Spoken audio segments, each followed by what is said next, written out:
करमणूक पण हवी, एक इन्फॉर्मेटिव्ह पण हवा सिनेमा, लोकांना जगात काय होऊन गेलं आहे, काय घडून गेलं आहे. जसं आता हिस्टॉरिकल काही फिल्म्स होतात, काही जसं काही फाईल्स नावाने बरेचसे फिल्म झाले, काश्मीर फाईल्सपासून सगळं. हे खूप वेळा मी बघितलं की अरे तो सगळं काम तर त्याचं आहे, he is driving the film, ते कॅरेक्टरच सगळं ड्राईव्ह करते, तर माझं कॅरेक्टर काय फक्त रिॲक्टर आहे. माझ्या मते खरंच ही गिरीश सरांनी ज्या पद्धतीने टीम जमवली ना, ती खरंच तितकी प्रेमळ टीम होती. त्यामुळे माझ्यासाठी ही अल्टिमेटली शिकण्याचीच प्रोसेस होती. आणि मी जरी डॉक्टर नाही झालो तरी एक कलाकार म्हणून काहीतरी माझ्यात नक्कीच ग्रोथ झाली असं मी नक्की म्हणेन.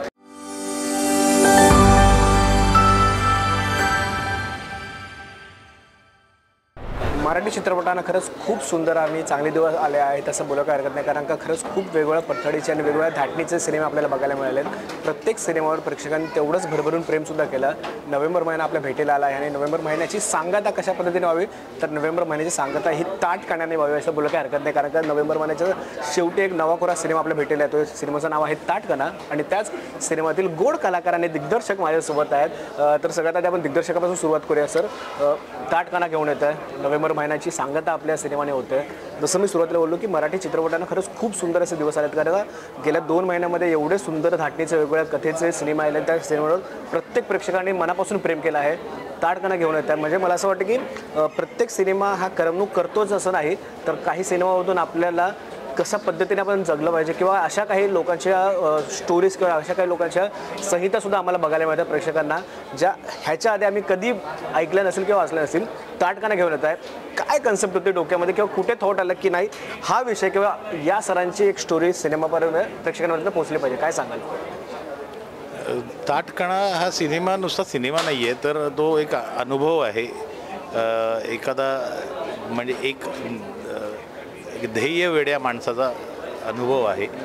तो आम्ही सेल्युलॉइडवर मांडला आहे आणि त्याच्यात उमेशनी डॉक्टर रामाणींचा रोल साकारला आहे, त्यांच्या मिसेसचा रोल दीप्तीने साकारलेला आहे. जसं मगाशी आत्ता म्हणालास की करमणुकीसाठी सिनेमा होतो, करमणूक पण हवी, एक इन्फॉर्मेटिव्ह पण हवा सिनेमा, लोकांना जगात काय होऊन गेलं आहे, काय घडून गेलं आहे. जसं आता हिस्टॉरिकल काही फिल्म्स होतात, काही जसं काही फाईल्स नावाने बरेचसे फिल्म झाले, काश्मीर फाईल्सपासून सगळं. हे तर त्याच्यात करमणूक काही नव्हती ना, करमणूकपेक्षा काहीतरी माहिती होती, जे सत्य होतं. एखाद्या परिसरात काय घडलं किंवा एखाद्या व्यक्तीच्या आयुष्यात काय घडलं हे लोकांपर्यंत पोहोचवणं, ते इन्स्पिरेशनल फिल्म म्हणतो आपण त्याला, की त्याच्यातनं इन्स्पायर व्हावं लोकांनी आणि पुढच्या पिढीनी त्यांच्याकडनं काहीतरी शिकावं आणि ते शिकून तुमच्या लाईफमध्ये ते इम्प्लिमेंट करावं आणि असं एक उदाहरण बनावं, जसं डॉक्टर रामाणी आहेत. बरोबर. आणि हे आपलं काम असतं एंटरटेनर म्हणून किंवा एक फिल्म मेकर म्हणून किंवा एक कलाकार म्हणून, की अशा व्यक्तिरेखा तुम्ही लोकांसमोर तुमच्या आयुष्यात जेव्हा तुम्हाला संधी मिळेल तेव्हा त्या कराव्यात आणि लोकांसमोर आणून ते लोकांपर्यंत ते पोचवाव्यात. नक्कीच. तर ती जबाबदारी आमच्यावर आली आणि ती आम्ही स्वीकारली आणि मला वाटतं की आम्ही ते यशस्वीरित्या तरी आत्तापर्यंत इथपर्यंत आणून ठेवली आहे.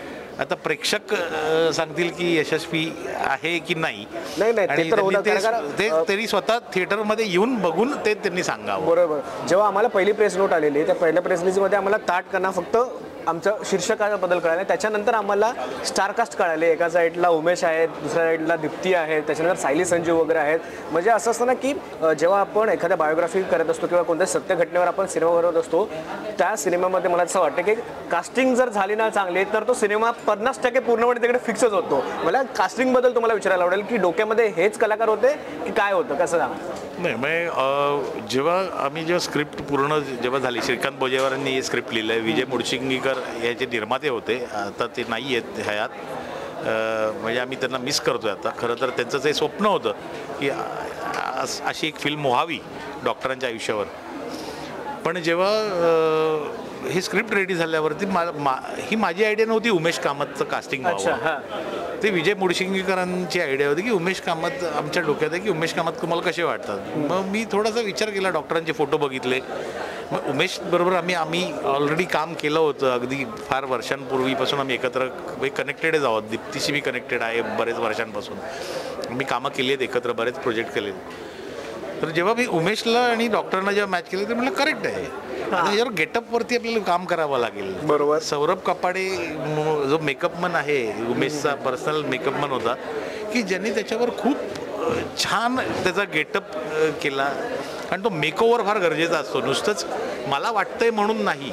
बरोबर. त्याच्यात मग मेकअपमनचं एक स्किल लागतं आणि त्याच्यानंतर मग कॅमेरामनचं एक स्किल लागतं की तो जो मेकअपमननी त्याला जो लुक दिलेला आहे त्याला करेक्ट कॅप्चर करावं, करेक्ट लाईटिंग करून त्याचं पोर्ट्रेट छान लोकांसमोर मांडावं. नक्कीच. ते हे सगळं टीमवर्क आहे आणि सगळ्या टीमनी खूप उत्तम काम केलेलं आहे याच्यात. आणि आम्हाला दुसरा विचारच करावा लागला नाही कास्टिंगच्या बाबतीत. म्हणजे एकदा उमेश समोर आल्यानंतर म्हटलं उमेशच, याच्या पुढे कोणीच नाही दुसरं, म्हणजे विचारच करायची गरज नाही, कारण करेक्ट कास्टिंग आहे, याच्यापेक्षा वेगळं काही होऊ शकत नाही.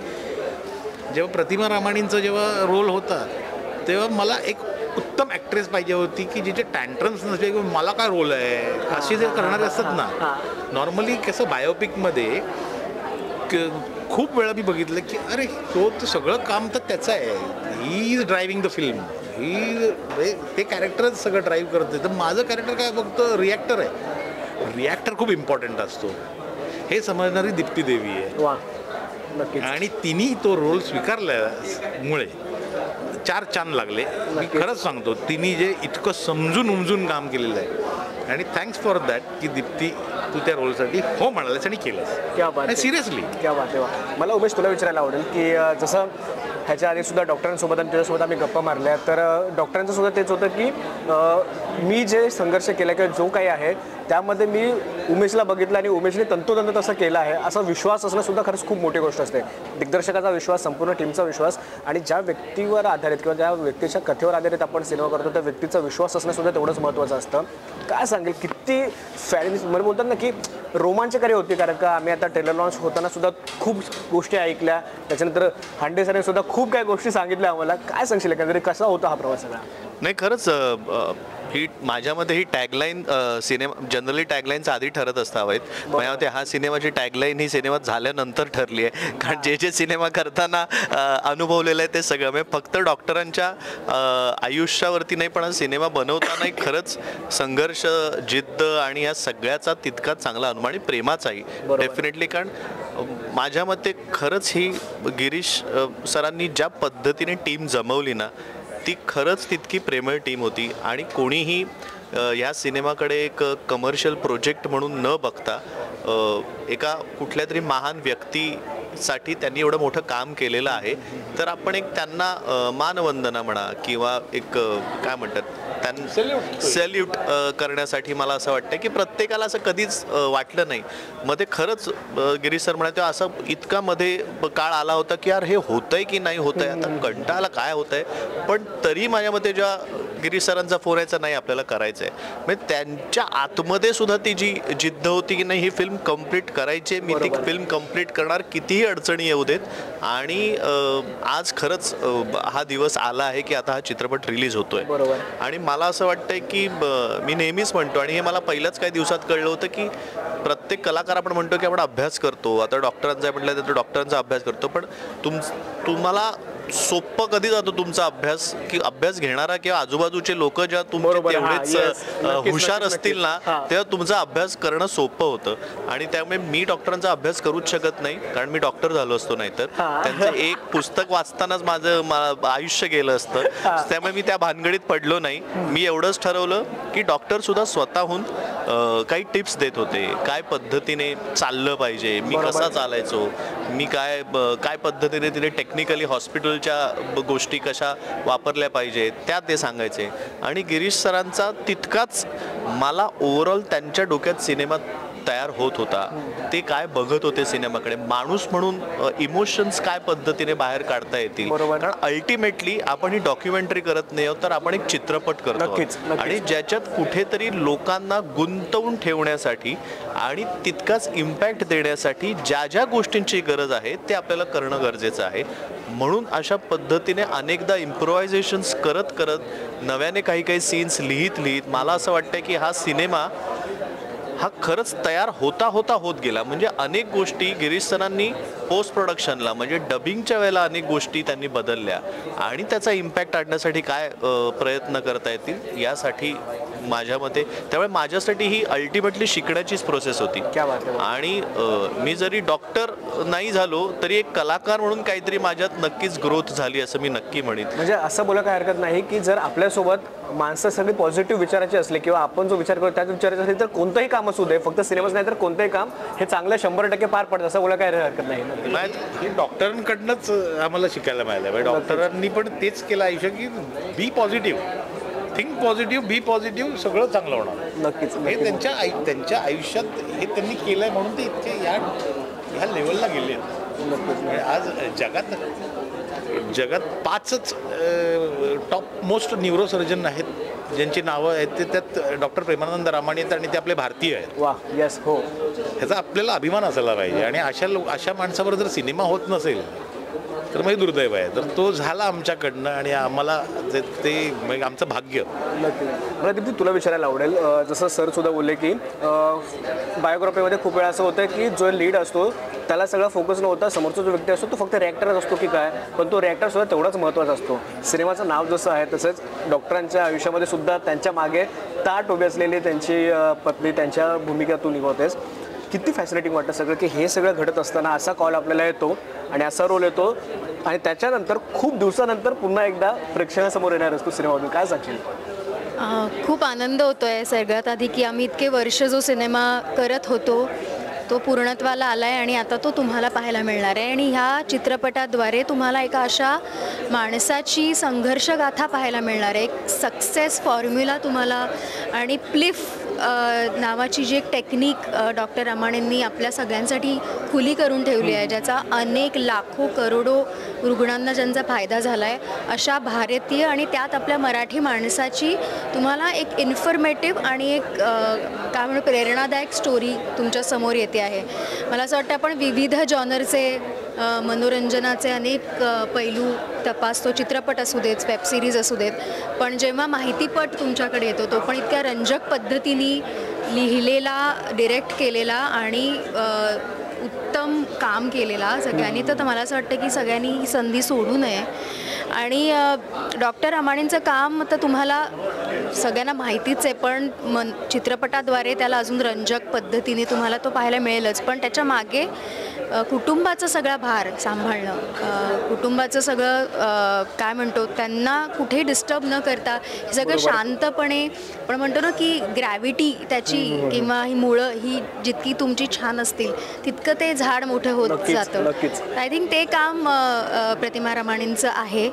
आणि त्या मला एकदाच भेटल्या होत्या, पण त्यांचा चेहरा पाहून, त्यांचा तो आल्हाददायक चेहरा पाहूनच मला थोडंसं वाटलं की आपण अशा पद्धतीने त्यांना पाहिलं पाहिजे. आणि अनेक शंका होत्याच माझ्या, त्या गिरीश सरांनी सतत त्या सगळ्यांचं चांगलं उत्तर देऊन मला प्रत्येक सीनच्या आधी समजावून सांगण्यामुळे आय थिंक जे काही घडतं हे टीमवर्कच आहे.